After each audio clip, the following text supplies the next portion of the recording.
76 degrees was the high in Portland this afternoon, as it was in Vancouver. A smidge below average for this time of the year. 78 is the normal high for September 15th. The Dalles hit 83, 85 out towards Ontario, one of the warmer spots in the state. And most of the Oregon coast was in the low 60s to about 70. All right, the plan for tomorrow, your Friday, starts off with clouds. And unlike today, where we did manage several breaks in the clouds, we may not see too many sun breaks tomorrow. In fact, the clouds will be pretty stubborn, and with that, temperatures will remain even cooler. So take today's highs and knock a good 6 to 8 degrees off of them. We also have a shower chance in the forecast. The chance is so minimal that I couldn't even bring myself to put the raindrop on here. But the point is that the rain chance tomorrow is not zero. There's enough of a chance to mention, but I don't think we're going to see much. But I do want to walk you through the setup here. Kind of interesting, involving a former Pacific typhoon. Yes, that has a play in our forecast as we go into this weekend. Real quick, over the last 6 hours, we had heavy showers across eastern Oregon. In fact, flooding rains in portions of Grant County earlier this evening. That system has weakened and pulled off to the east, right? So away goes that one.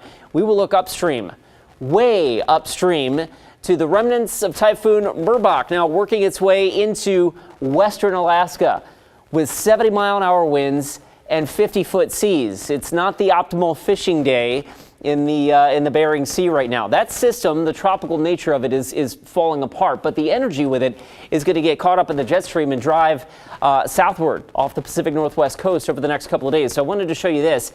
This is Futurecast, and it shows a pretty strong jet carving out here, a nice little trough over the west coast. You see that yellow over Southern California?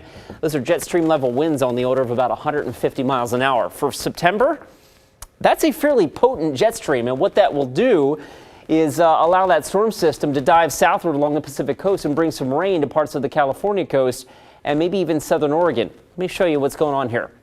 Futurecast tonight and early tomorrow does show one system kind of limping through the northwest. This is where I say we may have a sprinkle tomorrow afternoon.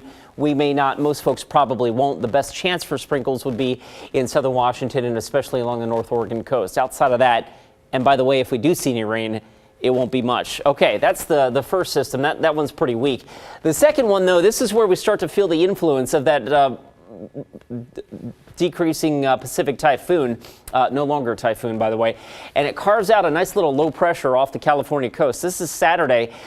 We're well away from the center of that, but it will throw lots of clouds our way, and eventually Saturday night we might get on the back edge of some showers that roll up and over the Cascades and possibly into parts of the Willamette Valley. That's a big maybe right now, though. A lot of time between now and then to see how that materializes. In the meantime, the beach tomorrow, mostly cloudy, slight chance of showers, temperatures in the 60s. Through the Columbia River Gorge, a breezy afternoon with temperatures in the upper 70s out towards the Dalles. The smoke plume from the Cedar Creek fire will continue to be an issue for folks in central Oregon, especially from Deschutes County and parts south.